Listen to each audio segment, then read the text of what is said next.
Ce soir-là, sous la pluie de novembre, j'ai compris qu'une mère peut tout donner et tout perdre. Mon fils m'a regardé droit dans les yeux et m'a dit « Vieille idiote, dehors, 2 mots, 30 secondes, 70 et 1 an d'amour, effacé. » Je m'appelle Garance Benoît, j'ai 71 ans, et je vais vous raconter comment une nuit dans un garage a changé ma vie pour toujours.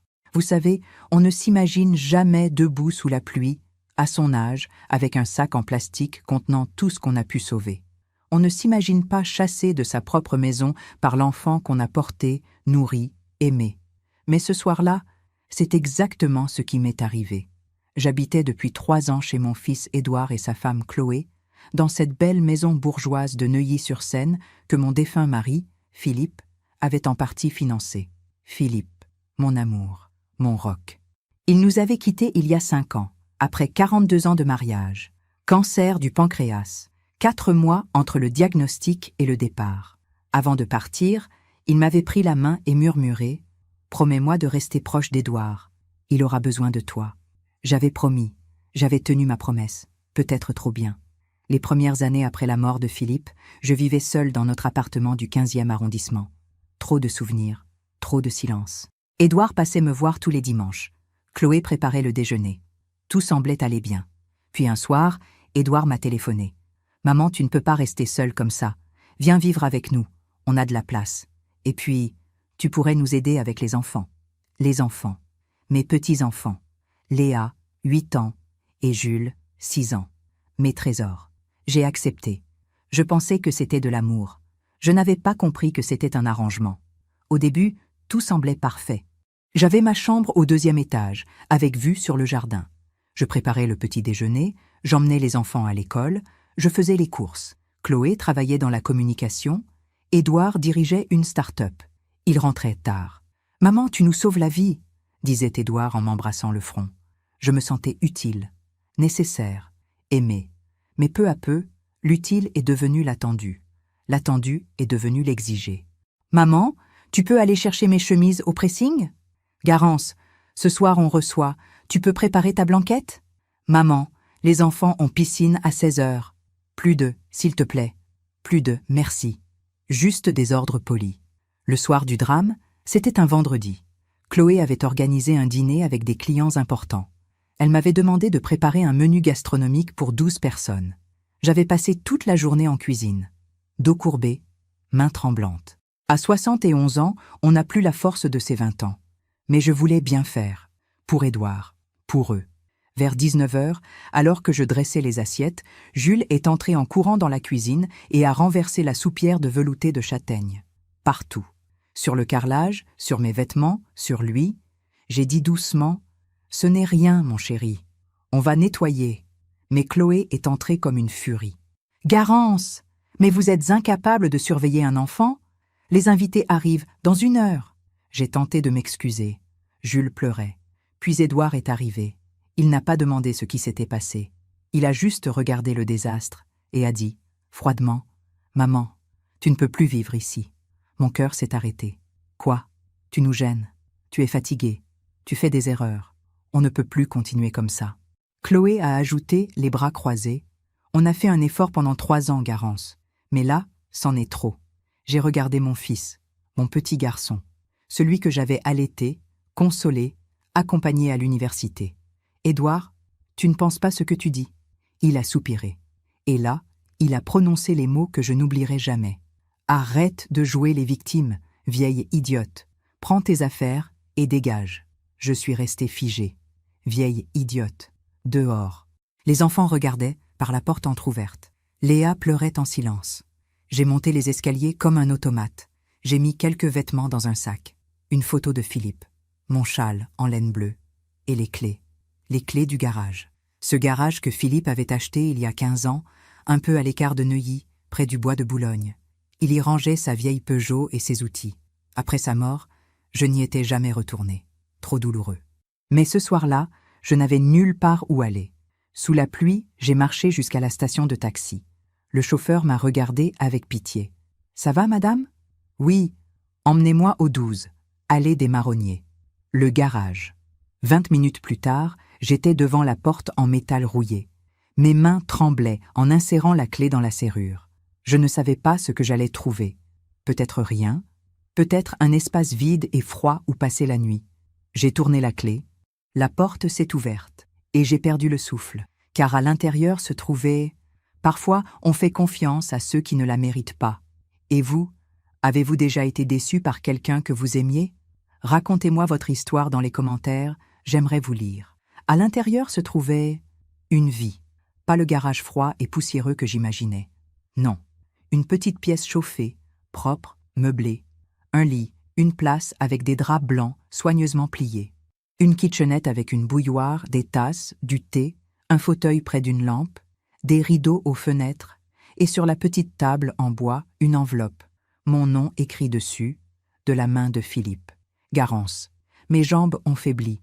Je me suis effondrée sur le fauteuil, l'enveloppe entre mes mains tremblantes. J'ai pleuré, longtemps, sans bruit. Puis j'ai ouvert la lettre. Ma chérie, si tu lis ces mots, c'est que quelque chose ne va pas. C'est que tu as eu besoin de ce refuge. J'ai aménagé ce garage il y a 2 ans, quand j'ai compris que ma maladie allait gagner. Je ne voulais pas t'en parler pour ne pas t'inquiéter, mais je voulais que tu aies un endroit à toi, un lieu où personne ne pourrait te chasser. Dans le tiroir du bas, tu trouveras un livret bancaire à ton nom, 50 000 €. De quoi vivre dignement si jamais tu en as besoin. Garance, tu as été la lumière de ma vie, mais je te connais. Tu donnes trop, tu t'oublies pour les autres. Alors, je te laisse cet endroit pour te rappeler une chose. Tu as le droit d'exister, pour toi. Je t'aime. Je t'aimerai toujours. Philippe. J'ai tenu cette lettre contre mon cœur pendant des heures. Mon Philippe, mon amour. Même parti, il continuait à me protéger. Cette nuit-là, dans ce petit refuge qu'il m'avait préparé, j'ai enfin dormi. Pour la première fois depuis des mois, j'ai dormi sans angoisse, sans réveil à 5 heures, pour préparer le petit déjeuner de tout le monde. J'ai dormi. Comme une femme libre. Le lendemain matin, en buvant mon thé près de la fenêtre, j'ai repensé à tout, à la vie d'avant, à celle que j'avais été. Vous savez, il fut un temps où j'étais heureuse, vraiment heureuse, 30 ans plus tôt. Philippe et moi vivions dans un appartement lumineux près du parc Monceau. 250 mètres carrés, parquet ancien, moulure au plafond. Édouard avait 10 ans. Il jouait du piano. Des sonates de Mozart résonnaient dans le salon chaque dimanche après-midi. Philippe dirigeait un cabinet d'architecture. Moi, j'enseignais la littérature dans un lycée privé. On organisait des dîners littéraires. On riait. On dansait dans la cuisine en préparant le repas. Le dimanche, on partait tous les 3 à Giverny. Philippe adorait peindre. Édouard courait dans les jardins de Monet. Je lisais Proust sous un arbre, un châle sur les épaules. C'était une vie simple, élégante, joyeuse. Édouard nous appelait « mes 2 amoureux ». Il disait qu'il voulait un mariage comme le nôtre. Philippe lui répondait en souriant « Alors épouse une femme forte, mon fils, pas une femme que tu peux contrôler ». Je n'ai compris que bien plus tard à quel point ces mots étaient prophétiques. Édouard a grandi, brillant, ambitieux, charmant. Il a fait HEC, puis un MBA à Londres. Il est revenu à Paris avec Chloé. Chloé, jolie, élégante, issue d'une famille de notaires parisiens. Tout le monde l'adorait, sauf Philippe. Il y a quelque chose chez elle qui me dérange, Garance. Quoi donc? Je ne sais pas. Une froideur, comme si tout était calculé. J'avais ri. Tu es trop méfiant, mon amour. Elle rend notre fils heureux. Philippe avait haussé les épaules. J'espère que tu as raison. Le mariage a eu lieu au château de Vaux-le-Vicomte. 300 invités, robe sur mesure, orchestre classique. Philippe a fait un discours magnifique. Il a dit « Édouard, tu as toujours été notre fierté. Mais souviens-toi, un homme se mesure à la façon dont il traite sa femme, ses parents et ses enfants. Sois digne. Toujours. » Tout le monde a applaudi. Chloé souriait. Mais dans ses yeux, j'ai vu quelque chose que je n'ai pas voulu voir. Un éclat dur, calculateur. Les premières années ont été agréables. Édouard nous rendait visite. Les petits-enfants sont nés. Léa, puis Jules. Des bébés magnifiques, rieurs, affectueux. Je passais des après-midi entiers avec eux. Je leur lisais Le Petit Prince. Je leur apprenais à faire des crêpes. Je leur racontais des histoires sur leur grand-père. Philippe jouait avec eux dans le jardin. Il construisait des cabanes. Il leur expliquait les étoiles. C'était le bonheur. Puis Philippe est tombé malade. Le cancer a tout changé. Édouard venait moins. Je suis débordée, maman. La boîte d'école. Chloé envoyait des messages polis. Courage, Garance. On pense à vous. Mais il n'était pas là. Moi, j'étais là. Jour et nuit. À l'hôpital, puis à la maison. Je tenais la main de Philippe. Je lui lisais Baudelaire. Je lui chantonnais les chansons qu'il aimait. Vers la fin, il a murmuré « Garance, promets-moi, reste proche d'Édouard. Il va se perdre. » Se perdre ? Chloé, elle ne l'aime pas. Elle aime ce qu'il représente. Philippe, tu délires. Non, promets-moi. Veille sur lui, sur eux. J'ai promis. 3 jours plus tard, Philippe est parti. Et moi, je suis restée, seule. Assise dans ce petit refuge que mon mari m'avait laissé, j'ai compris quelque chose. Philippe savait. Il savait qu'Édouard changerait. Il savait que Chloé me rejetterait. Il savait que j'aurais besoin d'un endroit où me retrouver. Mais il savait aussi que j'étais forte, que je survivrais. Ce matin-là, en regardant la photo de Philippe posée sur la table, j'ai pris une décision. Je n'allais pas retourner supplier Édouard de me reprendre. Je n'allais pas me rabaisser. J'allais rester ici, réfléchir, comprendre et surtout me souvenir de qui j'étais avant de devenir une ombre dans la maison de mon fils. Mais avant cela, il me fallait récupérer quelques affaires, mes papiers, mes souvenirs. J'ai pris mon téléphone. Aucun message d'Édouard, aucun appel, comme si je n'existais plus. J'ai composé son numéro, une sonnerie, 2, 3, puis sa voix sèche. Quoi ? Édouard, c'est maman. Je voudrais passer récupérer mes affaires. Un silence. Puis, passe demain matin. 10 heures. Pas plus tard. Il a raccroché. Pas de « Comment vas-tu » Pas de « Où as-tu dormi » Pas de « Pardon ». Rien. J'ai compris à cet instant que mon fils était devenu un étranger. Pendant que je raconte tout cela, je me demande d'où vous m'écoutez. Écrivez le nom de votre ville en commentaire. Le lendemain matin, j'ai pris le métro jusqu'à Neuilly. Dans le wagon, je regardais les gens autour de moi. Des jeunes avec leurs écouteurs, des mères avec des poussettes, des hommes en costume qui consultaient leur téléphone. Tous avaient un endroit où aller, une maison, une famille. Moi, j'allais récupérer mes affaires dans une maison qui n'était plus la mienne. Quand je suis arrivée devant la grande porte en chêne massif, j'ai hésité. Ma main tremblait en sonnant. Chloé a ouvert. Maquillage impeccable. Tailleur crème, parfum Chanel. Bonjour Garance. Pas de sourire, pas de geste. Bonjour Chloé. Mais elle a reculé pour me laisser entrer, comme on laisse entrer un livreur. Vos affaires sont dans des cartons au premier étage. Édouard est au bureau. Il m'a demandé de superviser. Superviser, comme si j'allais voler quelque chose. En montant l'escalier, j'ai entendu des voix d'enfants dans la cuisine. Léa et Jules prenaient leur petit déjeuner. Mon cœur s'est serré. Je voulais les voir, les embrasser. Mais Chloé m'a devancé. Les enfants sont occupés. Ce sera plus simple comme ça. Plus simple ? Pour qui ?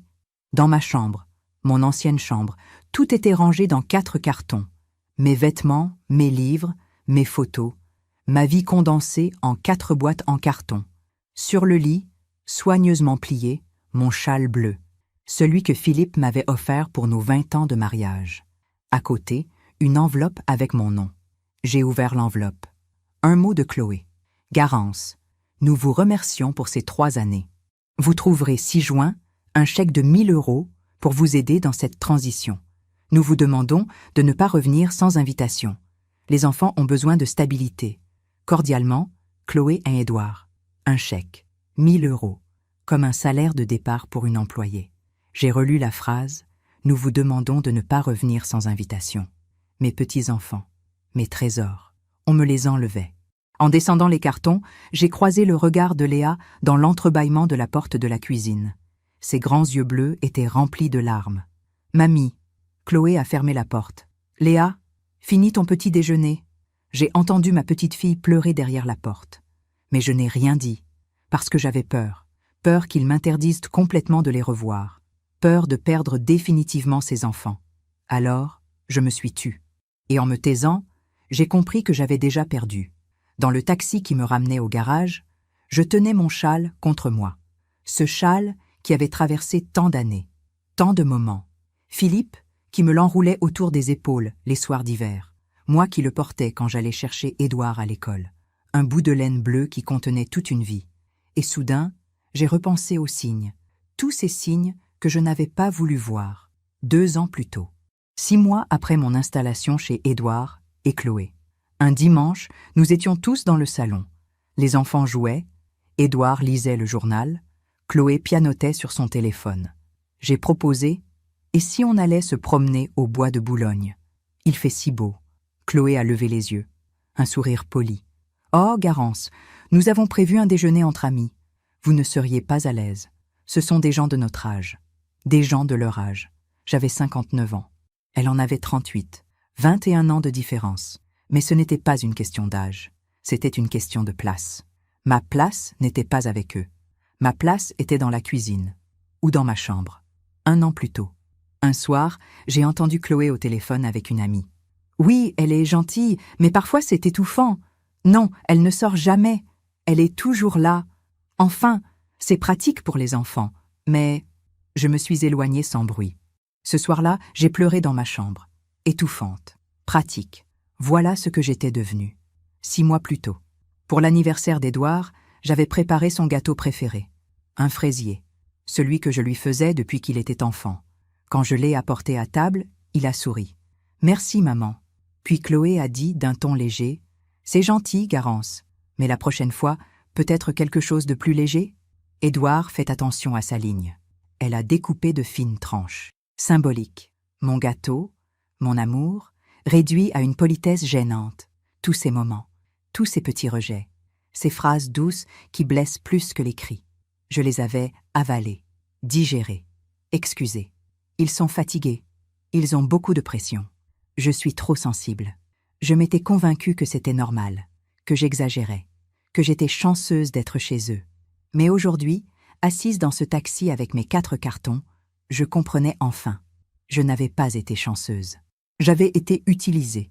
Et quand je n'avais plus été utile, on m'avait jetée. Comme on jette un appareil en panne, sans regret, sans reconnaissance, avec un chèque de 1 000 € pour solde de tout compte. De retour au garage, j'ai rangé mes affaires lentement. Chaque objet me racontait une histoire. Une photo de Philippe et moi à Venise. J'avais 40 ans. Nous buvions un spritz sur la place Saint-Marc. Nous rêvions de vieillir ensemble, de voyager, de voir grandir nos petits-enfants. Philippe avait tenu sa promesse. Il avait vieilli avec moi, jusqu'au bout. Mais Édouard, lui, avait oublié toutes les siennes. Ce soir-là, j'ai ouvert le livret bancaire que Philippe m'avait laissé. 50 000 €. De quoi vivre 1 an, peut-être 2 si j'étais prudente. J'ai regardé autour de moi. Ce petit refuge, propre, calme, à moi. Et j'ai pris une décision. Je n'allais pas supplier. Je n'allais pas m'excuser d'exister. J'allais vivre, dignement, simplement. Mais surtout, j'allais observer. Parce que Philippe m'avait dit quelque chose, juste avant de mourir. La vie finit toujours par rendre justice, Garance. Toujours. 3 jours plus tard, mon téléphone a sonné. Un numéro inconnu. « Allô ? Madame Benoît ? Ici, Maître Lefebvre, notaire. Je gère la succession de votre époux. Il y a un document que vous devez signer. Pouvez-vous passer à mon cabinet cette semaine ? » Un document ? Oui. Concernant le garage et d'autres dispositions testamentaires. Mon cœur a battu plus fort. Philippe, encore lui. Même parti, il continuait à veiller sur moi. Le cabinet du notaire se trouvait rue de Rivoli, dans un immeuble haussmannien aux moulures dorées. J'ai gravi les escaliers lentement, mon châle bleu serré autour de mes épaules. Novembre touchait à sa fin, le froid s'installait. La secrétaire m'a fait entrer dans un bureau aux boiseries sombres. Maître Lefebvre était un homme d'une 60aine d'années, lunettes fines, costume 3 pièces. Il s'est levé pour me serrer la main. « Madame Benoît, je vous remercie d'être venue. Vous m'avez parlé de documents à signer ?» Il a ouvert un dossier épais. « Oui, votre époux, Philippe Benoît, a établi plusieurs dispositions testamentaires dont certaines ne devaient être révélées qu'après un délai de 5 ans suivant son décès. Nous y sommes. 5 ans. Jour pour jour. Philippe était parti un 28 novembre. Nous étions le 28 novembre. Mon cœur s'est serré. Maître Lefebvre a sorti une enveloppe scellée. « Votre mari était un homme prévoyant, Madame Benoît. Et si je puis me permettre, un homme qui vous aimait profondément. » Il a ouvert l'enveloppe et en a sorti plusieurs documents. Premièrement, le garage situé allée des Marronniers. Il est à votre nom depuis le décès de Monsieur Benoît. Entièrement payé. Aucune charge. C'est votre propriété exclusive. Je le savais déjà, mais l'entendre officiellement m'a ému. Deuxièmement, Monsieur Benoît a placé sur un compte bloqué la somme de 120 000 euros. Cette somme devait vous être versée 5 ans après son décès, à condition que... Il a hésité. À condition que quoi, maître? À condition que vous soyez seul. Ses termes exacts étaient « Si Garance vit encore chez notre fils, l'argent reste bloqué. Si elle vit de manière indépendante, l'argent lui revient immédiatement. » J'ai cligné des yeux. Je ne comprends pas. Maître Lefebvre a retiré ses lunettes. Madame Benoît, votre mari est venu me voir 3 mois avant sa mort. Il était très lucide. Il m'a dit quelque chose que je n'ai jamais oublié. Il a pris une feuille manuscrite. Avec votre permission, je vais vous lire ces mots. Maître Lefebvre, je connais ma femme. Elle donnera tout. Elle s'oubliera. Et notre fils? Je crains qu'il ne profite de sa bonté. Chloé, sa femme, est une femme froide, calculatrice. Elle voit Garance comme une commodité, pas comme une mère, pas comme une grand-mère. Je veux que Garance ait les moyens de partir si elle en a besoin. Mais je la connais. Elle ne partira pas d'elle-même. Elle s'accrochera par amour. Alors, voici ce que je demande. Si dans 5 ans elle vit encore chez Édouard, bloquez l'argent. Cela signifiera qu'elle va bien, qu'elle est heureuse. Mais si elle vit seule, alors elle aura eu besoin de partir. Elle aura eu le courage de choisir sa dignité. Et à ce moment-là, donnez-lui tout, qu'elle puisse vivre libre, qu'elle puisse respirer. Je ne serai plus là pour la protéger. Mais mon amour, lui, restera. Les larmes coulaient sur mes joues. Philippe, mon Philippe, il avait tout vu, tout compris, tout prévu. Maître Lefebvre m'a tendu un mouchoir. Votre mari était un homme exceptionnel, madame. J'ai hoché la tête, incapable de parler. Donc, cet argent, il est à vous. 120 000 euros, disponible immédiatement. Avec les 50 000 du livret, vous avez 170 000 euros. De quoi vivre confortablement plusieurs années. Il a sorti un dernier document. Et enfin, ceci, une lettre, encore une, avec mon nom, à ouvrir si Garance vit seule. Je suis sorti du cabinet du notaire dans un état second. Dans mon sac, la lettre de Philippe, fermée, scellée. Je n'avais pas eu le courage de l'ouvrir devant le notaire. Je voulais être seul, dans notre refuge. De retour au garage, j'ai préparé du thé. J'ai allumé la petite lampe. Je me suis assise dans le fauteuil que Philippe avait choisi. Et j'ai ouvert la lettre. Ma Garance adorée, si tu lis ceci, c'est que tu as trouvé le courage de partir. Je suis fière de toi. Je sais ce que tu as dû traverser. Je sais ce qu'Édouard est devenu. Ce n'est plus notre petit garçon, Garance. Chloé l'a transformé. Quand j'étais à l'hôpital, pendant que tu dormais sur la chaise à côté de moi, Édouard est venu me voir. Une seule fois. Il est resté 10 minutes. Il regardait sa montre. Je lui ai dit « Prends soin de ta mère, elle sera fragile. » Il m'a répondu « Ne t'inquiète pas, papa, on s'occupera d'elle. » Mais dans ses yeux, j'ai vu ce que je craignais. Il ne parlait pas d'amour. Il parlait d'obligation, de gestion. Chloé était dans le couloir. Elle souriait à son téléphone. Elle n'est même pas entrée me voir. À ce moment-là, j'ai compris. Alors j'ai tout organisé. Le garage, l'argent, cette liberté que je te laisse. Garance, tu as 66 ans aujourd'hui. Tu es belle, tu es forte, tu as encore tant d'années devant toi. Ne les passe pas à mendier l'amour de ceux qui ne savent pas te voir. Vis pour toi, voyage, lis, promène-toi, retrouve-toi. Et si un jour Édouard se réveille, s'il revient vers toi avec de vraies excuses, tu décideras. Mais ne cours pas après lui. Jamais. La dignité, ma chérie, c'est le seul trésor qu'on ne peut pas nous voler, sauf si on le donne. Je t'aime, pour toujours, ton Philippe. J'ai pleuré longtemps, mais cette fois, ce n'étaient pas des larmes de tristesse, c'était des larmes de reconnaissance. Philippe m'avait aimé jusqu'au bout, au-delà du bout, et maintenant, j'avais les moyens de vivre, vraiment vivre. Les jours suivants, j'ai commencé à réorganiser ma vie. J'ai acheté quelques meubles pour rendre le garage plus chaleureux. Un petit canapé, une bibliothèque, des rideaux plus épais pour l'hiver. J'ai repris mes livres, Proust, Colette, Marguerite Duras. Je cuisinais pour moi, des plats que j'aimais, pas ce que les autres attendaient. Je me promenais au bois de Boulogne, seul, tranquille. Pour la première fois depuis des années, je respirais. Mais les enfants me manquaient terriblement. Léa et Jules. Chaque soir, je regardais leurs photos sur mon téléphone, leurs sourires, leurs petites mains dans les miennes, Avaient-ils demandé où j'étais? Pleuraient-ils? Ou bien Chloé leur avait-elle déjà expliqué que mamie était fatiguée et avait besoin de repos?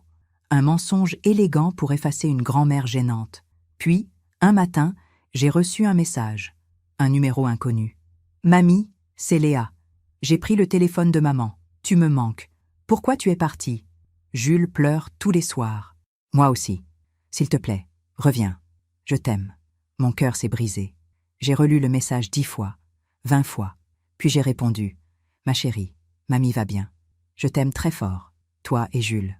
Ne pleure pas. On se reverra bientôt. Je te le promets. Le message est resté en lu.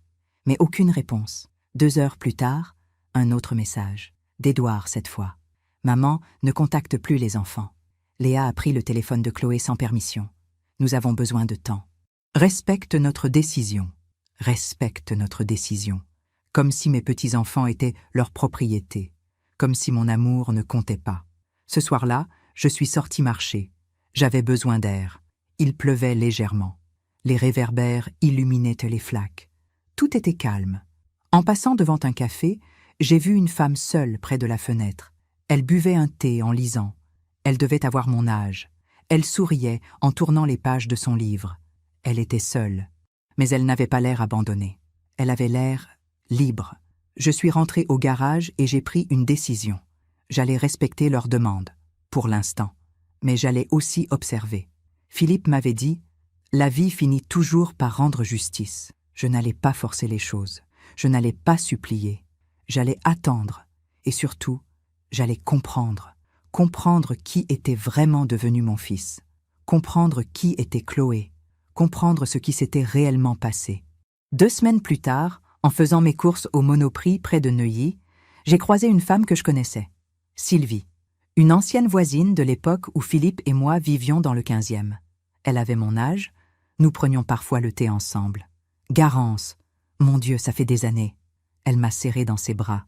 Sylvie, quelle surprise. Tu habites dans le quartier maintenant? Non, je passais. Elle a souri.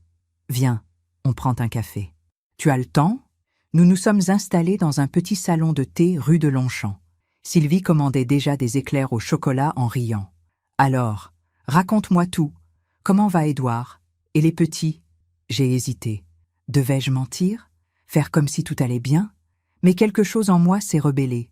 Non, j'en avais assez de faire semblant. Sylvie, je ne vis plus chez Édouard. Elle a froncé les sourcils. Ah bon? Pourquoi? Disons que nous avons eu des différends. Sylvie a posé sa tasse. Garance, dis-moi la vérité. Qu'est-ce qui s'est passé?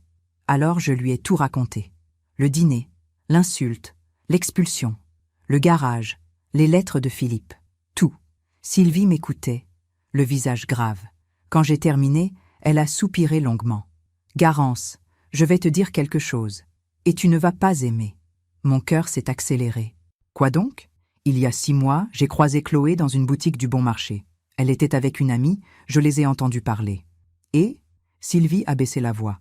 Elle disait qu'elle en avait assez de gérer la vieille, que tu étais devenu un poids, que dès que les enfants seraient plus grands, elle te demanderait de partir. J'ai senti mon sang se glacer.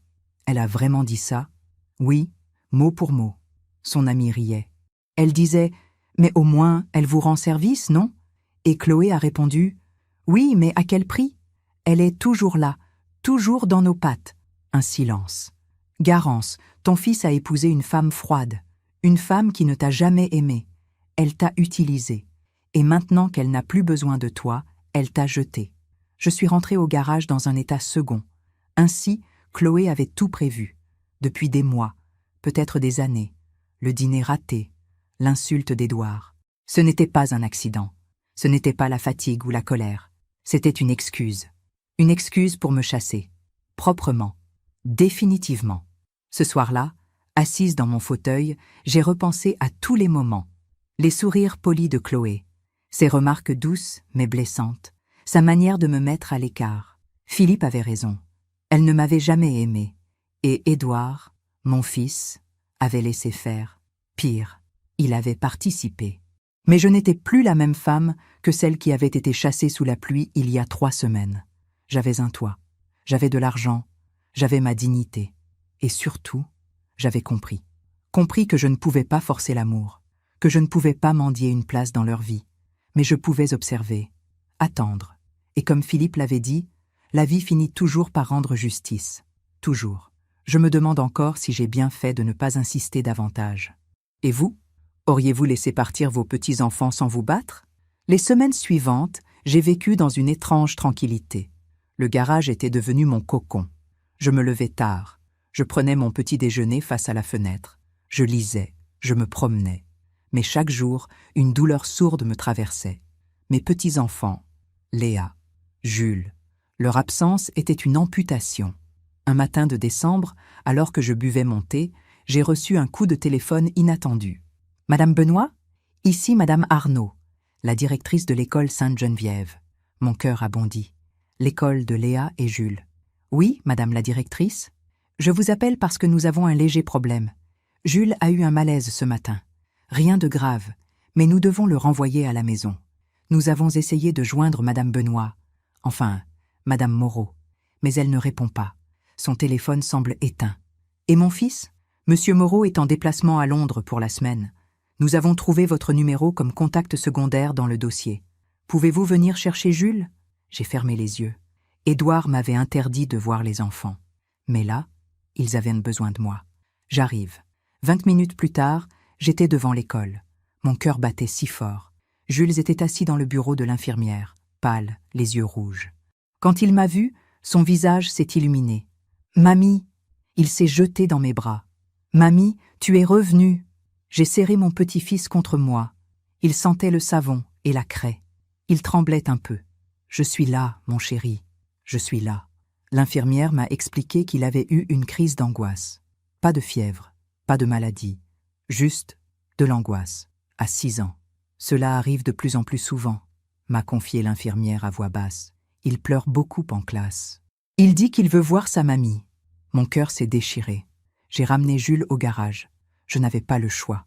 Je ne pouvais pas le déposer dans une maison vide. Dans le taxi, il me tenait la main. « Mamie, pourquoi tu es partie? Mon chéri, c'est compliqué. Maman dit que tu es fatigué, que tu avais besoin de repos. Oui, quelque chose comme ça. Mais tu nous aimes encore, Léa et moi? » Les larmes me sont montées aux yeux. « Jules, je vous aime plus que tout au monde. Plus que tout. » Il a posé sa tête sur mon épaule. « Alors, reviens à la maison, s'il te plaît. » Au garage, j'ai préparé du chocolat chaud. Jules regardait autour de lui, curieux. « C'est où, ici, mamie? » « C'est chez moi maintenant. C'est petit. Oui, mais c'est à moi. » Il a réfléchi. « Tu es heureuse ici ?» Cette question. De la bouche d'un enfant de 6 ans. « Oui, mon chéri. Je suis heureuse. » « Plus heureuse qu'à la maison ?» J'ai hésité. Comment expliquer à un enfant qu'on peut être plus heureuse seule que maltraitée en famille? Jules, parfois les grands ont besoin d'un endroit à eux, pour réfléchir, pour respirer. Il a hoché la tête gravement. Comme quand je vais dans ma cabane au fond du jardin? Exactement. Nous avons passé l'après-midi ensemble. J'ai lu Le Petit Prince. Jules s'est endormi sur le petit canapé, la tête sur mes genoux. Je caressais ses cheveux blonds, si doux, si innocents. Cet enfant souffrait, et personne ne le voyait. Chloé était trop occupée. Édouard était trop absent. Et moi, on m'avait chassé. Vers 17h, mon téléphone a sonné. Chloé. J'ai décroché. Allô? Garance. Sa voix était glaciale. L'école m'a prévenu que vous avez récupéré Jules. Oui. Vous ne répondiez pas. Il avait besoin de quelqu'un. Ramenez-le immédiatement. Il dort. Je me fiche qu'il dorme. Ramenez-le. Chloé, il a fait une crise d'angoisse à l'école. Il pleure tous les jours. Il demande à me voir. Un silence. Ce qui se passe dans notre famille ne vous regarde plus, Garance. Vous avez choisi de partir. Assumez. Je n'ai pas choisi. On m'a chassé. Vous dramatisez, comme toujours. Chloé, cet enfant souffre. Cet enfant va très bien. Il s'adapte. Les enfants s'adaptent toujours. Sa froideur me glaçait. Je vais le ramener, mais je veux parler à Édouard. Édouard est d'accord avec moi. Ramenez Jules avant 18h. Sinon, j'appelle la police. Elle a raccroché. J'ai réveillé Jules doucement. Mon chéri, il faut rentrer. Déjà? Oui. Maman t'attend. Il s'est accroché à moi. Je veux rester avec toi, mamie. Je sais, mon amour, mais ce n'est pas possible. Pourquoi? Comment répondre à ça? Parce que les adultes ont décidé comme ça. C'est pas juste. Non, ce n'est pas juste. Devant la maison de Neuilly, Chloé attendait sur le perron, bras croisés, visage fermé. Jules est sorti du taxi et a couru vers elle. « Maman, j'étais chez mamie. C'était trop bien. » Chloé ne l'a pas embrassée. Elle a juste posé sa main sur son épaule. « Rentre, va faire tes devoirs. » Jules est entré, déçu. Chloé s'est approchée du taxi. « Garance, c'est la dernière fois. Si vous approchez encore mes enfants sans ma permission, je demande une ordonnance de restriction. » Vos enfants? Ce sont mes petits-enfants. Justement, petits-enfants, pas vos enfants. Vous n'avez aucun droit. J'ai le droit de les aimer. Vous avez le droit de respecter nos décisions. Elle a tourné les talons et a claqué la porte. Dans le taxi qui me ramenait, j'ai pleuré. Pas de rage, pas de désespoir, juste une tristesse immense. Chloé était en train de couper mes petits-enfants de moi, délibérément, froidement, et Édouard laissait faire. Ce soir-là, j'ai ouvert un petit carnet que Philippe m'avait offert des années auparavant. Un carnet en cuir bleu avec des pages ivoire. J'avais toujours voulu écrire dedans, mais je n'avais jamais osé. Ce soir, j'ai commencé. 28 novembre, 5 ans jour pour jour après le départ de Philippe. Aujourd'hui, j'ai compris que je ne récupérerai pas mon fils par la douceur. Chloé a décidé que je n'existais plus. Et Édouard suit. Mais Jules souffre. Léa aussi, j'en suis sûre. Je ne peux pas forcer les choses, mais je peux observer, écouter, comprendre. Philippe m'a dit « La vie finit toujours par rendre justice. » Alors, j'attends. Et j'écris, pour ne pas oublier, pour témoigner. Si un jour quelqu'un lit ces lignes, qu'il sache ceci. Une grand-mère qui aime ne renonce jamais, même dans le silence. Les jours suivants, j'ai continué à écrire dans mon carnet. J'y notais tout, les souvenirs, les détails, les phrases. C'était ma manière de résister, de ne pas laisser effacer mon histoire. Puis, une semaine avant Noël, quelque chose s'est produit. J'étais au marché de Neuilly en train d'acheter des légumes quand j'ai entendu une voix familière. « Non, mais c'est incroyable, tu te rends compte? 3 ans qu'elle squattait chez nous. » Chloé. Elle était à quelques mètres avec 2 amis devant un stand de fromage. Mon cœur s'est accéléré. J'ai reculé derrière un étal de fleurs pour écouter. « Attends, elle vivait chez vous gratuitement ?» a demandé une des amies. « Oui, gratuitement. Enfin, soi-disant elle nous aidait avec les enfants, mais franchement, à la fin, c'était plus une charge qu'autre chose. » L'autre amie a ri. « Et elle est partie, comme ça ?» Chloé a souri, un sourire froid. « Disons que nous avons facilité les choses, c'est-à-dire, on a organisé un dîner important. Elle a fait une gaffe. Édouard a explosé. Elle a pris ses clics et ses claques. Organisé ?» Chloé a haussé les épaules. « Écoutez, elle ne comprenait pas les signaux. On a été patient, très patient. Mais à un moment, il faut savoir être pragmatique. Mon sang s'est glacé. Organisé. Ce n'était pas un accident. Ce n'était pas la fatigue d'Édouard. C'était un piège. Je suis restée cachée derrière les fleurs, tremblante. Chloé continuait. Et puis franchement, maintenant qu'elle n'est plus là, on respire. Les enfants se sont calmés. On a retrouvé notre intimité. Les enfants n'ont pas demandé où était leur grand-mère. Si, au début, mais on leur a expliqué qu'elle était fatiguée, qu'elle avait besoin de repos. Ils ont compris. Les enfants oublient vite. Les enfants oublient vite. Jules qui pleurait tous les soirs. Léa qui m'envoyait des messages en cachette. Ils n'oubliaient pas. Ils souffraient. L'une des amies a demandé « Et financièrement, elle va s'en sortir ?» Chloé a fait un geste vague. On lui a donné 1 000 €. Après 3 ans chez nous, c'est déjà généreux. Et puis, elle doit avoir des économies. Son mari était architecte. 1 000 €. Généreuse. Après 3 ans de services gratuits, de repas préparés, d'enfants élevés, de maisons entretenues. Chloé a ajouté, d'un ton léger, « De toute façon, les vieilles personnes ont besoin de moins. Et puis, elle a sa retraite. Elle s'en sortira. Tu n'as pas peur qu'elle fasse des histoires ?» Chloé a ri. « Des histoires? Garance? Elle est bien trop fière. Et puis, qui la croirait? Nous, on est irréprochables. On l'a accueillie. On l'a nourrie. On lui a donné un toit. Si elle parle, elle passera pour une ingrate. » Un silence. « Tu es maligne, Chloé. Merci. Il faut savoir protéger sa famille. » Elles sont parties en riant. Moi, je suis restée là, figée, au milieu du marché. Organisée. Le dîner. L'accident de Jules. La colère d'Édouard. Tout avait été calculé. Chloé m'avait piégé. Et Édouard, mon fils, avait joué le jeu. Je suis rentré au garage dans un état second. J'ai sorti mon carnet et j'ai écrit tout, mot pour mot, ce que Chloé avait dit, ce que j'avais entendu. Philippe m'avait dit « La vie finit toujours par rendre justice. Mais parfois, la vie a besoin d'aide. Parfois, la vérité a besoin d'un témoin. Cette nuit-là, j'ai pris une décision. Je n'allais pas me venger, ce n'était pas mon style. Mais j'allais observer, documenter, comprendre, et surtout, j'allais attendre le bon moment. Car dans mon cœur, je le savais. Chloé avait fait une erreur. Elle m'avait sous-estimée. Elle pensait que j'étais faible, soumise, brisée. Mais Philippe m'avait laissé plus que de l'argent. Il m'avait laissé ma dignité. Et une femme digne est une femme dangereuse. Pas par méchanceté, mais par vérité.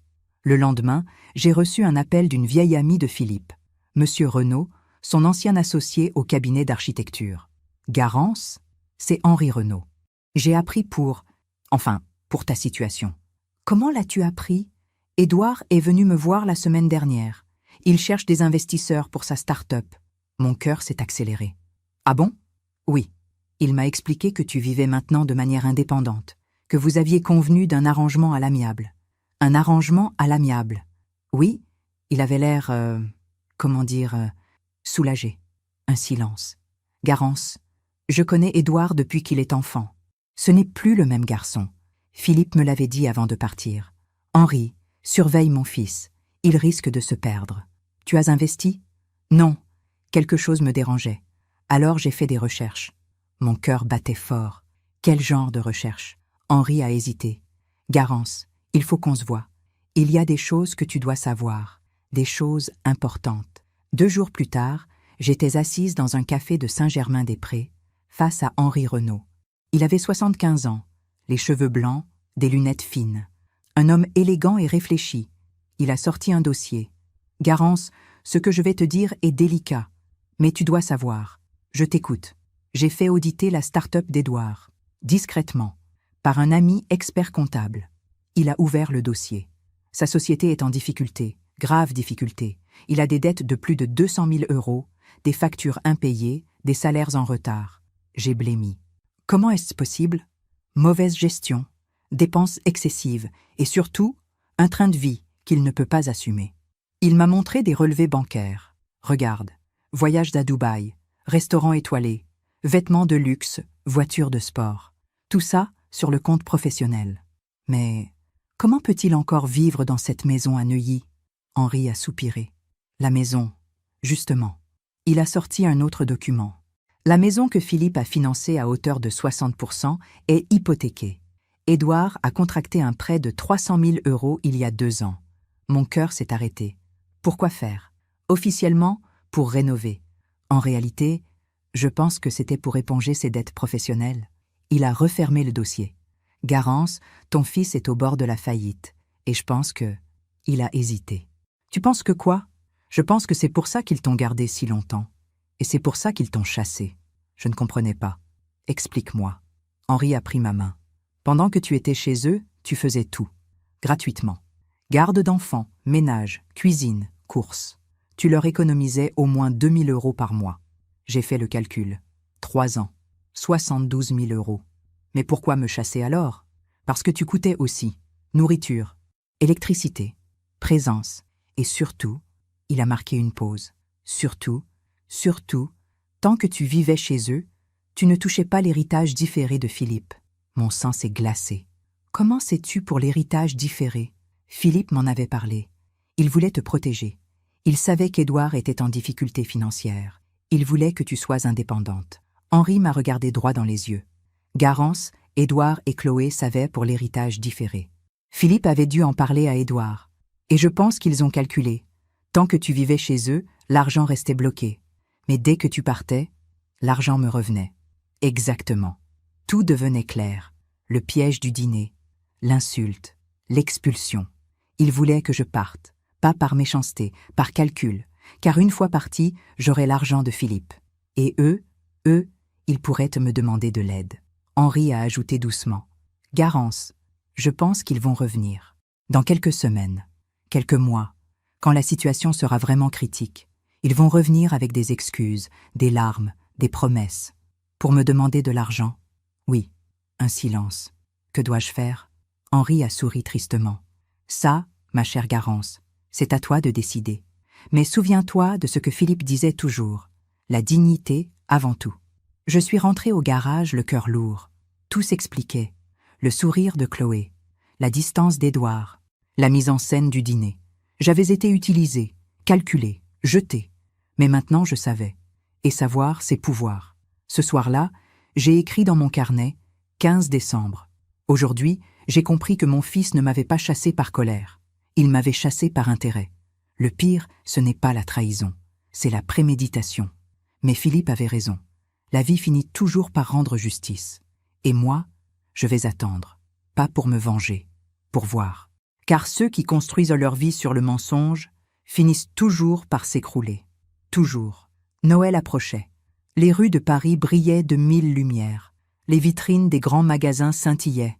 Les enfants regardaient les jouets avec des yeux émerveillés. Moi, je marchais dans le froid en serrant mon châle bleu. C'était mon premier Noël sans Édouard, sans Léa, sans Jules. Mon premier Noël vraiment seul depuis la mort de Philippe. J'ai acheté un petit sapin, 50 centimètres de haut. Je l'ai installé dans le garage et j'ai accroché quelques boules que j'avais gardées. Des boules anciennes, peintes à la main, que Philippe et moi avions achetées à Prague il y a 30 ans. Chaque boule racontait une histoire. Celle-ci, nous l'avions achetée l'année de la naissance d'Édouard. Celle-là, lors de notre voyage à Vienne. Une autre, le dernier Noël de Philippe. Je les regardais en pleurant doucement. Tant de souvenirs, tant d'amour. Tout cela pour finir seul dans un garage, chassé par mon propre fils. Le 20 décembre, j'ai reçu un message. « Édouard, mon cœur a bondi. Maman, nous devons parler. Peux-tu passer demain? 14 heures. Aucune excuse, aucune tendresse. Juste un ordre froid. » Henri avait raison. Il revenait. J'ai hésité toute la soirée. Devais-je y aller? Devais-je refuser? Finalement, j'ai décidé d'y aller. Pas par faiblesse, par curiosité. Je voulais voir, entendre, comprendre jusqu'où ils étaient prêts à aller. Le lendemain, j'ai sonné à la porte de la maison de Neuilly. Chloé a ouvert. Visage fermé, aucun sourire. « Bonjour Garance. » Entrez. Pas de bise, pas de chaleur, comme si j'étais une étrangère. Dans le salon, Édouard était assis dans le fauteuil en cuir. Il ne s'est pas levé. « Bonjour maman. »« Bonjour Édouard. » Un silence pesant. Chloé s'est assise à côté de lui, unie, fermée. « Alors, que voulais-tu me dire ?» ai-je demandé. Édouard a croisé les bras. « Voilà, on a réfléchi. On pense qu'on a peut-être réagi trop vite. Mon cœur a battu plus fort. »« Ah bon ? » ?»« Oui, tu nous as manqué. Les enfants aussi. » Mensonge. Je le voyais dans ses yeux. « Édouard, les enfants souffrent. » Jules fait des crises d'angoisse. Léa pleure. Chloé a soupiré. « Les enfants sont fragiles, Garance. Mais ils vont bien. Ils s'adaptent. Ils ne s'adaptent pas. Ils souffrent. » Édouard a levé la main. « Maman, on ne t'a pas fait venir pour débattre de l'éducation de nos enfants. » Sa froideur me glaçait. « Alors pourquoi ?» Il a échangé un regard avec Chloé. « Voilà, on traverse une période difficile, financièrement. Ma start-up a des problèmes de trésorerie. Enfin, la vérité. Je suis désolée de l'apprendre. On a pensé que, peut-être, tu pourrais nous aider. » Mon sang s'est glacé. « M'aider comment? Eh bien, tu as hérité de papa, le garage, l'argent. On sait que tu as des liquidités. Alors c'était ça. Il m'avait chassé pour que je touche l'héritage. Et maintenant, il voulait l'argent. J'ai pris une grande inspiration. Combien? Édouard a hésité. 50 000 euros. Pour sauver la boîte, rembourser les fournisseurs, relancer l'activité. 50 000 euros. Presque tout ce que Philippe m'avait laissé dans le livret. Et si je refuse? Chloé a souri. Un sourire froid. Alors tu ne reverras plus les enfants. Mon cœur s'est arrêté. Quoi? Tu as bien entendu, Garance. On te propose un arrangement. Tu nous aides, on te laisse revenir dans la vie des enfants. Tu refuses, on coupe les ponts. Définitivement. Un chantage. Ils étaient en train de me faire chanter. Je les ai regardés. Mon fils, sa femme, 2 étrangers. Laissez-moi réfléchir. Édouard s'est levé. On a besoin d'une réponse avant Noël. Pourquoi cette urgence? Parce que j'ai des échéances. Si je ne paie pas avant le 31 décembre, Je suis en faillite. Voilà. Tout était dit. Ils avaient attendu le dernier moment. Ils avaient calculé, organisé, manipulé. Et maintenant, ils me tenaient par les sentiments, par l'amour que j'avais pour mes petits-enfants. En sortant de la maison, j'ai croisé Léa dans l'escalier. Elle descendait de sa chambre. Quand elle m'a vue, elle s'est arrêtée net. « Mamie ?» Mon cœur a fondu. « Ma chérie ?» Elle s'est jetée dans mes bras en pleurant. « Mamie, tu nous as tellement manqué. Pourquoi tu ne viens plus ?» J'ai serré ma petite fille contre moi. « Ma chérie, c'est compliqué. Maman dit que tu es fâchée contre nous. » Mon sang a bouilli. « Non, mon ange, je ne suis pas fâchée. Jamais. » Chloé est apparue en haut de l'escalier. « Léa, monte dans ta chambre. »« Mais maman, c'est mamie ?» Tout de suite, Léa m'a regardée avec des yeux suppliants. « S'il te plaît, mamie, reviens. » Je n'ai rien pu dire. Chloé a pris Léa par le bras et l'a tirée vers l'étage. Dans le taxi, je tremblais de rage. Ils utilisaient mes petits-enfants. Ils les manipulaient. Ils leur mentaient. Et maintenant, ils me faisaient chanter. 50 000 € contre mes petits-enfants. De retour au garage, j'ai sorti mon carnet. J'ai écrit tout, la conversation, le chantage, les regards froids, les larmes de Léa. Puis j'ai relu tout ce que j'avais écrit depuis des semaines. Les signes, les phrases, les mensonges. Et soudain, j'ai compris. J'ai tout compris. Ils ne m'avaient jamais aimé. Dès le début, j'avais été un outil. Quand ils avaient besoin d'aide avec les enfants, je leur étais utile. Quand ils ont eu besoin que je libère l'héritage de Philippe, ils m'ont chassé. Et maintenant qu'ils avaient besoin d'argent, ils revenaient. Tout était calculé. Depuis le début. Philippe avait raison. Chloé était froide, calculatrice.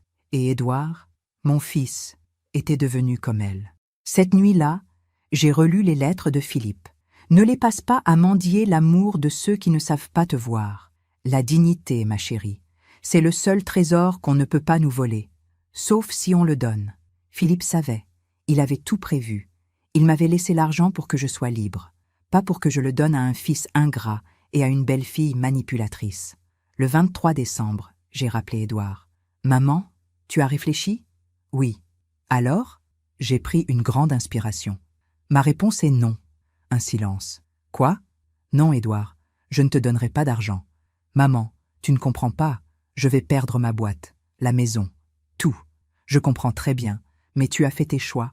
Tu assumes. » Chloé a pris le téléphone. Sa voix était glaciale. « Très bien, Garance. Alors tu ne reverras plus jamais Léa et Jules. C'est clair ? Jamais. » Mon cœur saignait, mais ma voix était ferme. Si c'est le prix de ma dignité, alors soit. J'ai raccroché. J'ai pleuré toute la nuit. Pas de regret, pas de culpabilité, juste une immense tristesse. J'avais perdu mon fils, j'avais perdu mes petits-enfants, mais j'avais gardé mon âme. Le lendemain, jour de réveillon, je suis allée au cimetière Montparnasse, la tombe de Philippe. J'ai déposé des roses blanches, ses préférées. Je me suis agenouillée dans la neige. Mon amour, j'ai suivi tes conseils. J'ai dit non. Le vent soufflait doucement. Je sais que tu es fier de moi. Une larme a coulé sur ma joue. Mais ça fait si mal, Philippe. Si mal. En rentrant, j'ai trouvé une enveloppe glissée sous la porte du garage. Mon cœur a bondi. Peut-être Édouard. Peut-être des excuses. J'ai ouvert l'enveloppe. Ce n'était pas Édouard. C'était Léa. Une lettre, écrite de sa main d'enfant de 8 ans. « Chère mamie, je t'écris en cachette. Maman ne sait pas. Mamie, je ne comprends pas pourquoi tu ne viens plus. Maman dit que c'est ta faute, que tu es égoïste. Mais je ne la crois pas. Jules pleure tous les soirs. Il demande où tu es. Moi aussi je pleure. Papa et maman se disputent tout le temps. Papa crie. Maman pleure.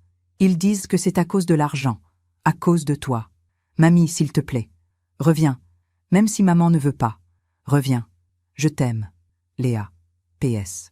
J'ai gardé la photo de toi et moi à Giverny. Je la regarde tous les soirs. J'ai serré cette lettre contre mon cœur. Ma petite Léa. Mon trésor. Elle souffrait. Ils souffraient tous les deux.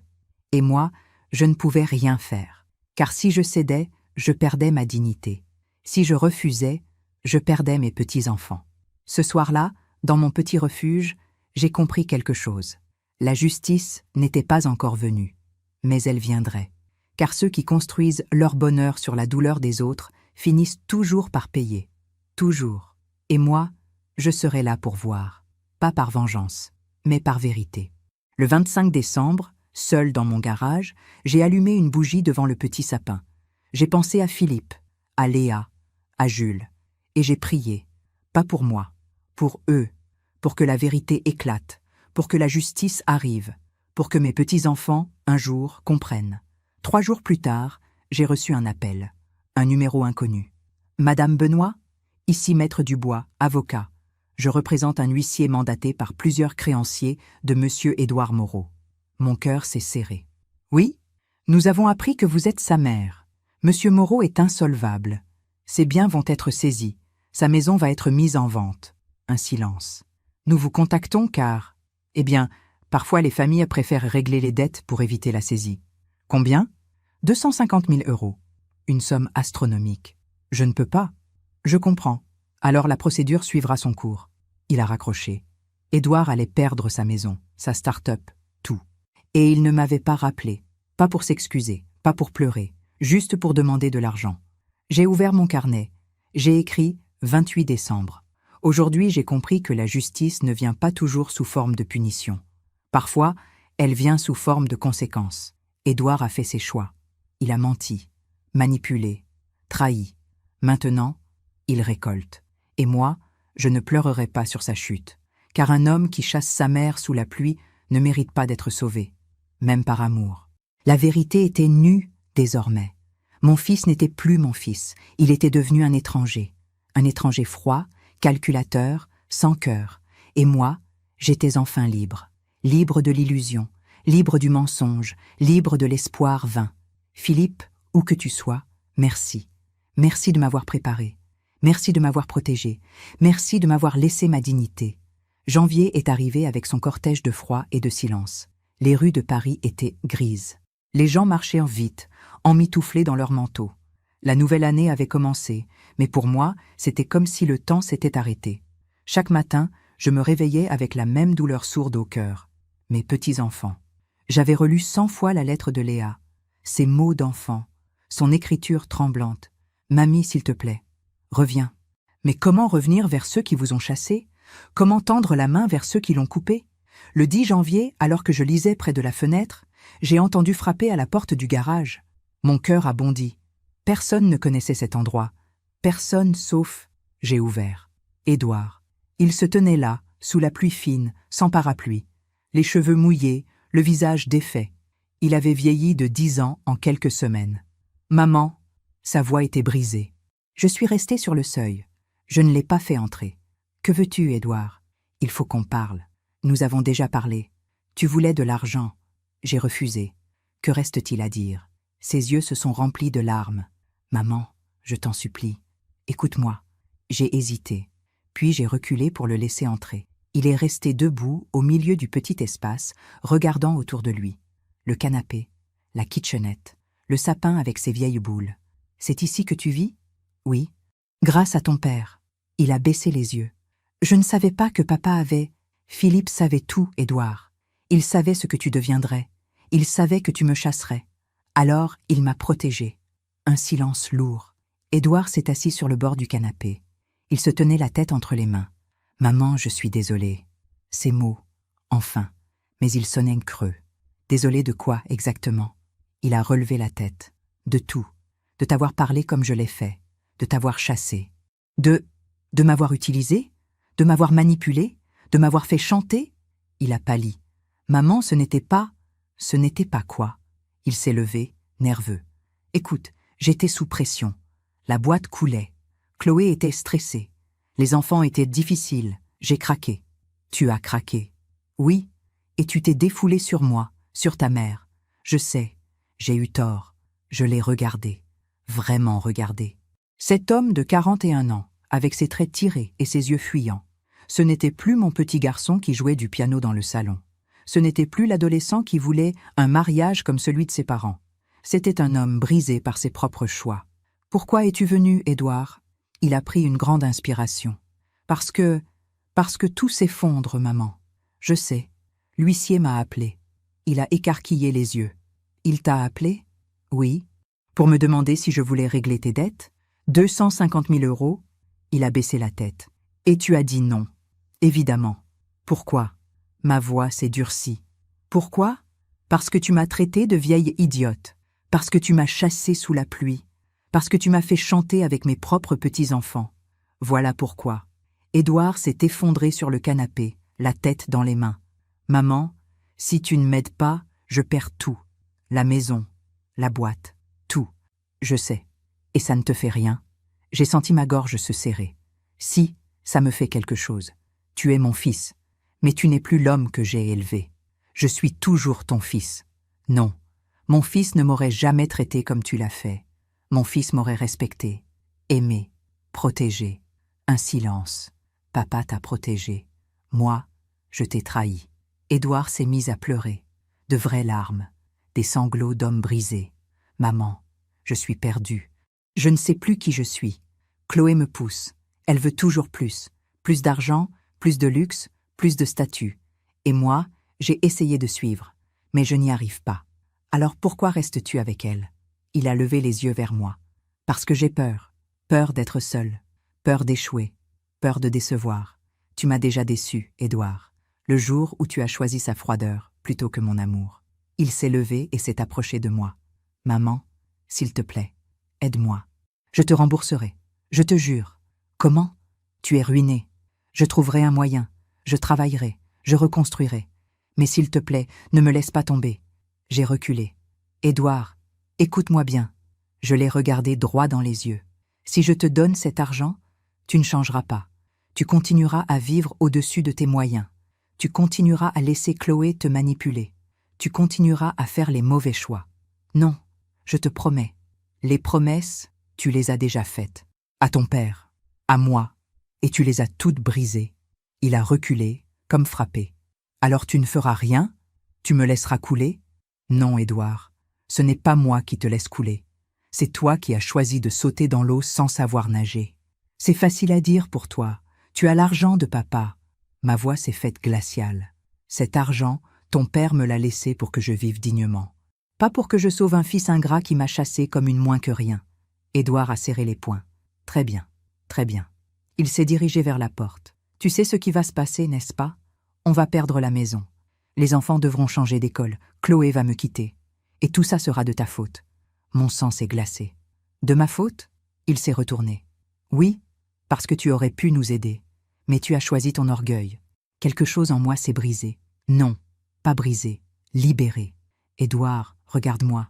Ma voix était calme, froide, ferme. Pendant 3 ans, j'ai vécu chez vous. J'ai cuisiné, j'ai fait le ménage, j'ai élevé tes enfants, j'ai tout donné, gratuitement, par amour. Il a baissé les yeux. Vous m'avez traité comme une bonne.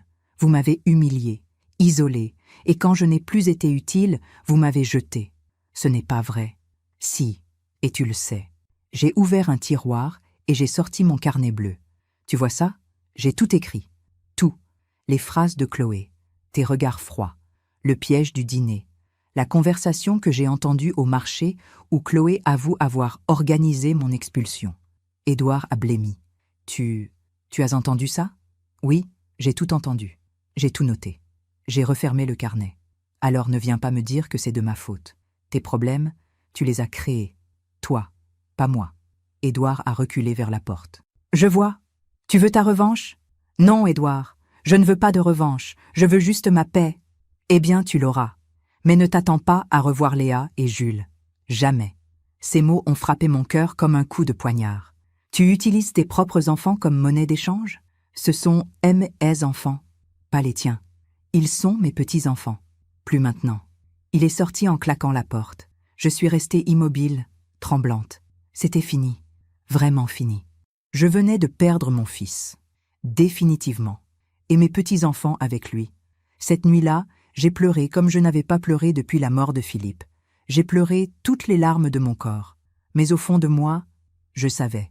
Je savais que j'avais fait le bon choix. Car une mère qui sauve son fils de toutes ses erreurs l'empêche de grandir. Et un fils qui chantonne sa mère avec ses propres petits-enfants ne mérite pas d'être sauvé.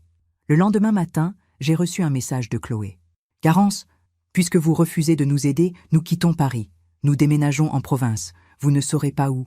Ne cherchez pas à nous contacter. Les enfants n'ont pas besoin d'une grand-mère égoïste. » Égoïste. J'avais donné 3 ans de ma vie. J'avais tout sacrifié. Et maintenant, j'étais égoïste. J'ai relu le message 10 fois, puis je l'ai effacé, et j'ai éteint mon téléphone. Pendant les semaines qui ont suivi, j'ai vécu dans une sorte de brouillard. Je sortais peu. Je mangeais à peine. Je regardais par la fenêtre en pensant à Léa et Jules. Étaient-ils heureux? Tristes? Me cherchaient-ils? Je ne le saurais jamais. Un matin de février, alors que je buvais mon thé, j'ai entendu frapper à la porte. Encore. Mon cœur a battu fort. Édouard? Chloé? J'ai ouvert. C'était Henri Renaud, l'ami de Philippe. « Bonjour, Garance. Je peux entrer ?» Henri s'est assis. Il avait l'air grave. « Garance, il faut que tu saches quelque chose. »« Quoi donc ?»« Édouard et Chloé n'ont pas déménagé en province. » Mon cœur a bondi. « Comment ça ?»« Ils sont toujours à Paris. Ils ont quitté la maison de Neuilly, c'est vrai. Elle a été saisie. Mais ils vivent maintenant dans un petit appartement à Levallois. Un 2 pièces. Comment le sais-tu ? J'ai des contacts, j'ai fait des recherches, discrètement. Il a sorti une enveloppe. Et j'ai découvert autre chose. Henri a posé des documents sur la table. Chloé a quitté Édouard. Mon sang s'est glacé. Quoi ? Oui, il y a 3 semaines. Elle a demandé le divorce. Et elle a pris la garde exclusive des enfants.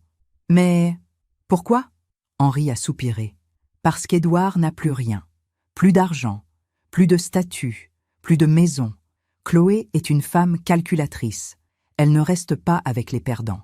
J'ai senti ma tête tourner. Édouard était seul, ruiné, abandonné. Et les enfants ? Chloé a la garde. Édouard a un droit de visite un week-end sur 2. Mais d'après ce que j'ai compris, il ne vient même pas les chercher. Il a honte. Honte ? Oui, honte d'avoir tout perdu. Honte de ne pas pouvoir les emmener dans un bel endroit. Honte d'être devenu rien. Henri m'a pris la main. Garance, je te dis tout ça parce que tu as le droit de savoir. Mais je veux aussi te dire une chose importante. Quoi ? Tu as bien fait de refuser de l'aider. J'ai senti des larmes monter. Vraiment ? Oui, parce que si tu l'avais fait, tu aurais retardé l'inévitable. Édouard devait toucher le fond pour comprendre. Et maintenant, il y est. Et s'il ne remonte jamais ? Henri a souri tristement. C'est son choix, pas le tien.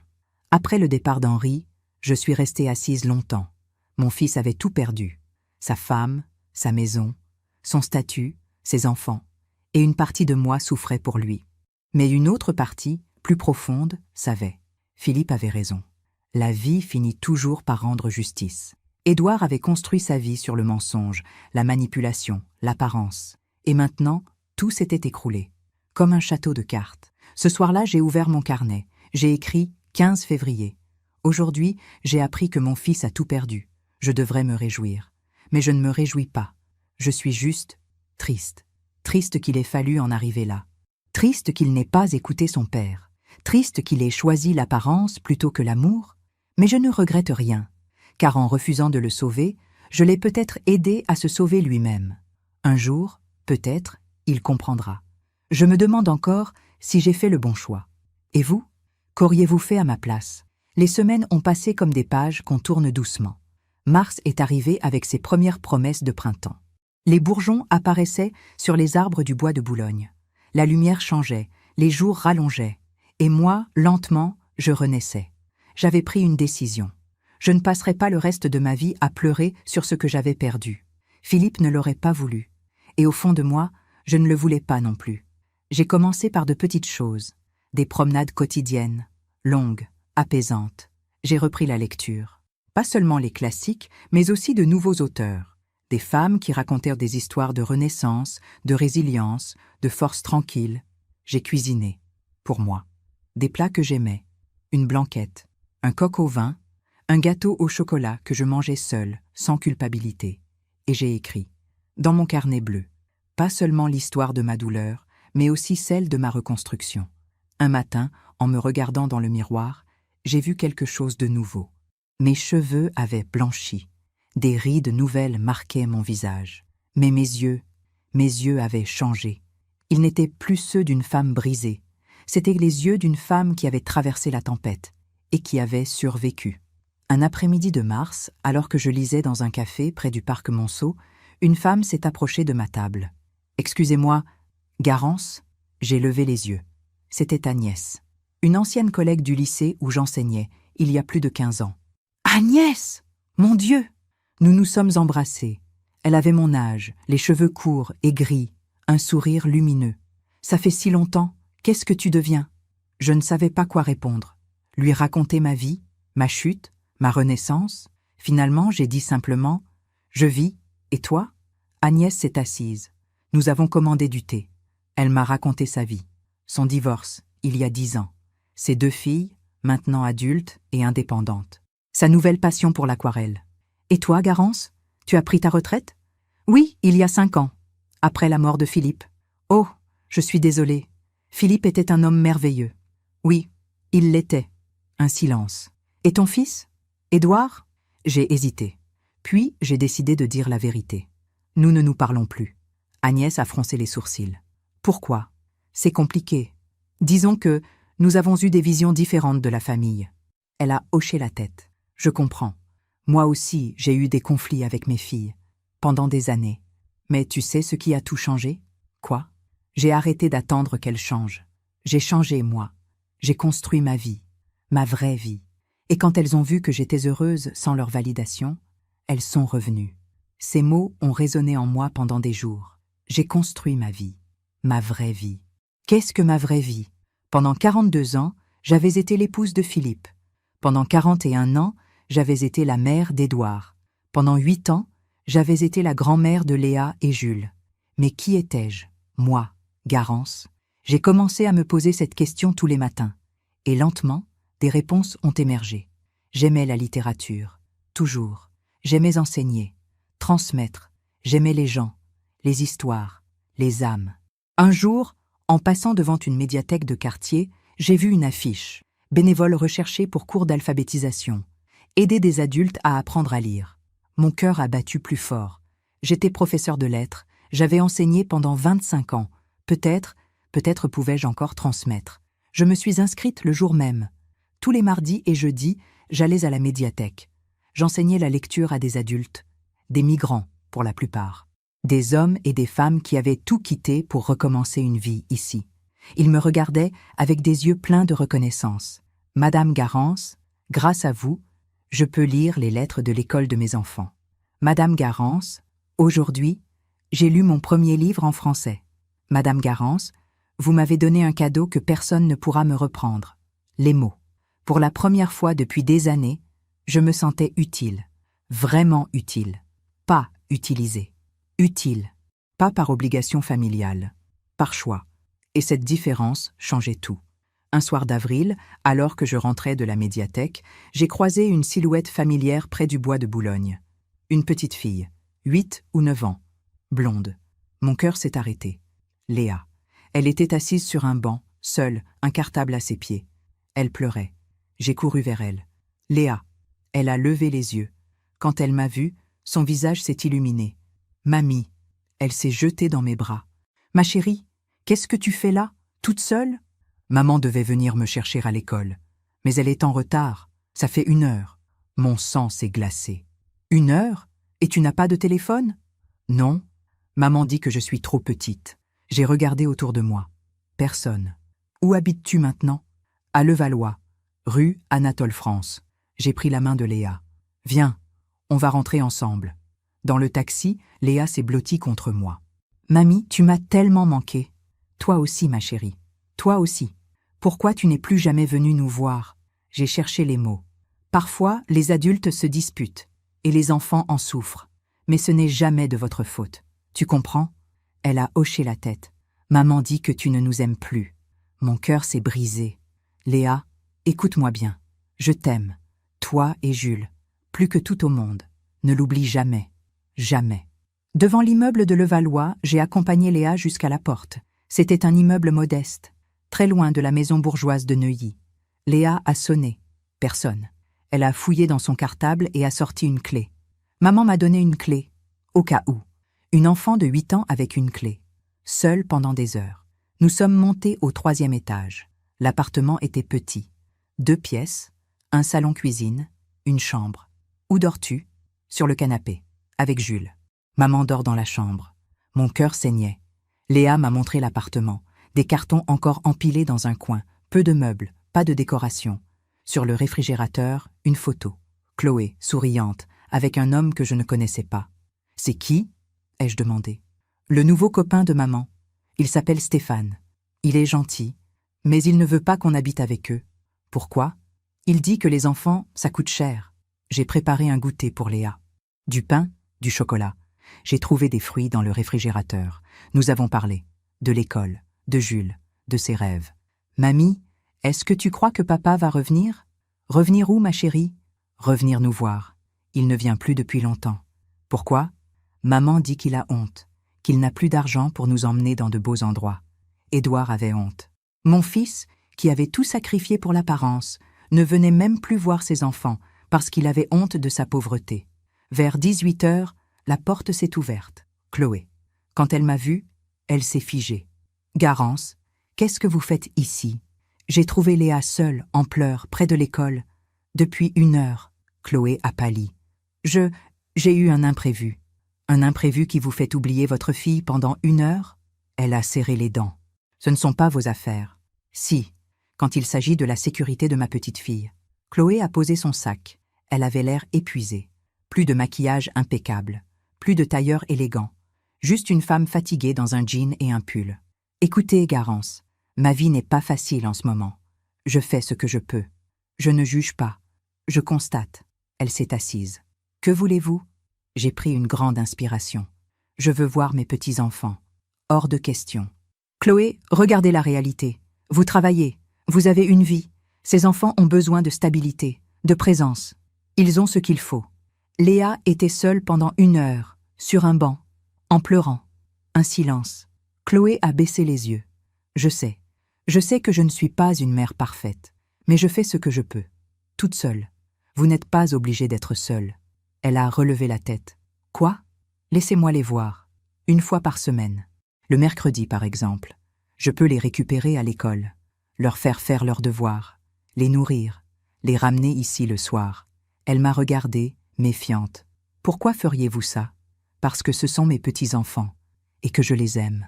Chloé a réfléchi longuement. Puis elle a dit, d'une voix fatiguée, « D'accord, mais à une condition. » Laquelle? Vous ne parlez jamais de moi. Vous ne les montez pas contre moi. Je ne l'ai jamais fait, et je ne le ferai jamais. Un silence. Très bien. Les mercredis. Mais si vous faites quoi que ce soit qui me déplaît, c'est terminé. Ce soir-là, en rentrant au garage, j'ai pleuré. Mais cette fois, c'était des larmes de joie. J'allais revoir mes petits-enfants. Pas comme avant, pas tous les jours, mais 1 fois par semaine. Et c'était déjà immense. Le mercredi suivant, j'ai attendu Léa et Jules devant leur école. Quand ils m'ont vu, ils ont couru vers moi en criant « Mamie !» Je les ai serrés dans mes bras. Leur petit corps chaud, leur rire, leurs mains dans les miennes. Mon cœur était plein. Nous sommes allés au parc, puis au café. J'ai acheté des crêpes. Nous avons ri, parlé, joué. Jules m'a raconté l'école. Léa m'a montré ses dessins. « Mamie, regarde, c'est toi et moi. » Sur le dessin, une grande dame et une petite fille se tenaient par la main. Au-dessus, un soleil immense. C'est magnifique, ma chérie. Je l'ai fait pour toi, pour que tu n'oublies pas que je t'aime. Ce soir-là, en les ramenant chez Chloé, Jules m'a demandé « Mamie, tu vas revenir mercredi prochain ?»« Oui, mon chéri. »« Promis ?»« Promis. » Les semaines ont passé. Tous les mercredis, je voyais Léa et Jules. Chloé respectait notre accord. Elle ne disait rien. Elle me laissait faire. Un jour, alors que je ramenais les enfants, elle m'a dit « Garance, merci. » J'ai été surprise. De quoi? De les aimer, malgré tout. Un mercredi de mai, alors que je me promenais avec les enfants au jardin du Luxembourg, j'ai vu une silhouette assise sur un banc, à l'écart. Édouard. Mon cœur s'est arrêté. Il regardait les enfants jouer au loin. Il ne m'avait pas vu. Il avait maigri. Ses vêtements étaient froissés. Son visage était marqué. J'ai hésité. Devais-je l'ignorer? Partir? Puis Léa a crié « Papa !» Elle a couru vers lui. Édouard s'est levé. Il a ouvert les bras. Léa s'est jetée contre lui en pleurant. « Papa, tu m'as tellement manqué !» Jules a couru à son tour. « Papa !» J'ai observé la scène de loin. Mon fils, si fier autrefois, pleurait en serrant ses enfants. Puis il a levé les yeux. Il m'a vu. Nos regards se sont croisés. J'ai vu dans ses yeux tout ce qu'il n'avait jamais dit. Le regret, la honte, la douleur. J'ai vu un homme brisé, un homme qui avait tout perdu, et qui comprenait enfin. J'aurais pu partir, l'ignorer, le punir, mais quelque chose en moi a changé. Je ne voulais plus de guerre, je voulais la paix. Je me suis approché lentement. « Bonjour, Édouard. » Il a baissé les yeux. « Bonjour, maman. » Un long silence. Puis il a dit, d'une voix brisée, « Je suis désolé. Je sais. Non, tu ne sais pas. Je suis désolé pour tout. Pour ce que je t'ai dit, pour ce que je t'ai fait, pour... » Sa voix s'est cassée. Pour avoir été un mauvais fils. Les enfants nous regardaient, inquiets. J'ai posé ma main sur l'épaule d'Édouard. « Tu n'es pas un mauvais fils. Tu es un fils perdu. Mais on peut toujours se retrouver. » Il a levé les yeux vers moi. « Tu peux me pardonner ?» J'ai réfléchi longuement. Puis j'ai dit « Je ne sais pas encore, mais je peux essayer. » Nous avons marché ensemble, en silence. Les enfants couraient devant. Édouard m'a raconté sa faillite, son divorce, sa solitude. « J'ai tout perdu, maman, tout. Pas tout. Tu as tes enfants. Mais je ne les vois presque plus. J'ai honte. Honte de quoi? De n'avoir rien à leur offrir. Pas de cadeaux, pas de sortie, rien. » Je me suis arrêtée. Je l'ai regardé droit dans les yeux. « Édouard, écoute-moi bien. Tes enfants n'ont pas besoin de cadeaux. Ils ont besoin de toi, de ta présence, de ton amour. » Il a secoué la tête. « Mais je n'ai rien. Tu as tout. Tu as un cœur. Tu as des bras. Tu as du temps. C'est ça, l'essentiel. » Il a pleuré. Longtemps. Et pour la première fois depuis des mois, j'ai vu mon fils, le vrai. Celui qui avait été perdu sous les mensonges, l'orgueil et l'apparence. Ce jour-là, je n'ai pas pardonné Édouard. Pas encore. Mais j'ai compris quelque chose d'essentiel. La justice n'est pas la vengeance. La justice, c'est laisser les conséquences naturelles faire leur œuvre. Édouard avait perdu tout ce qu'il avait construit sur le mensonge. Mais il avait gagné quelque chose de plus précieux, la lucidité. En rentrant au garage ce soir-là, j'ai ouvert mon carnet bleu. J'ai écrit 15 mai. Aujourd'hui, j'ai revu mon fils. Il a changé. Pas par mes paroles, pas par ma colère, mais par la vie. La vie l'a brisé, pour mieux le reconstruire. Philippe avait raison. La vie finit toujours par rendre justice. Mais la vraie justice n'est pas la punition. C'est la transformation. Ce soir-là, pour la première fois depuis des mois, j'ai dormi profondément. Sans colère, sans rancœur. Avec juste une certitude tranquille. J'avais fait le bon choix. En refusant de sauver Édouard, je l'avais laissé tomber, pour qu'il apprenne à se relever seul. Et maintenant, enfin, il se relevait. 2 ans ont passé. 2 ans pendant lesquels j'ai reconstruit ma vie, pierre par pierre. Mes mercredis avec Léa et Jules sont devenus le cœur de ma semaine. Le bénévolat à la médiathèque me donnait un but. Mes promenades au bois de Boulogne me donnaient la paix. J'avais 73 ans. Et pour la première fois depuis longtemps, j'étais heureuse. Édouard avait trouvé un emploi modeste dans une petite agence d'architecture. Il voyait ses enfants un week-end sur 2. Il vivait dans un studio à Montreuil. Un soir, il m'a téléphoné. « Maman, il faut que je te dise quelque chose. »« Oui, j'ai compris. J'ai compris pourquoi tu as refusé de m'aider. Si tu m'avais sauvée, je n'aurais jamais changé. » Un silence. « Tu m'as sauvée en me laissant tomber. » Chloé, elle, avait épousé son nouveau compagnon, un homme riche, beaucoup plus âgé qu'elle. Mais d'après ce que Léa me racontait, elle n'avait pas l'air heureuse. « Mamie, Stéphane crie tout le temps et maman pleure souvent. » Pourquoi pleure-t-elle? Je ne sais pas, mais elle dit qu'elle est fatiguée, que personne ne l'aime vraiment. Un jour de novembre, j'ai reçu un appel de l'hôpital Bichat. « Madame Benoît, nous avons admis Madame Chloé Moreau. Elle a eu un malaise. Elle vous a demandé. » Mon cœur a battu fort. J'arrive. Dans le couloir de l'hôpital, j'ai croisé Chloé qui sortait d'une chambre.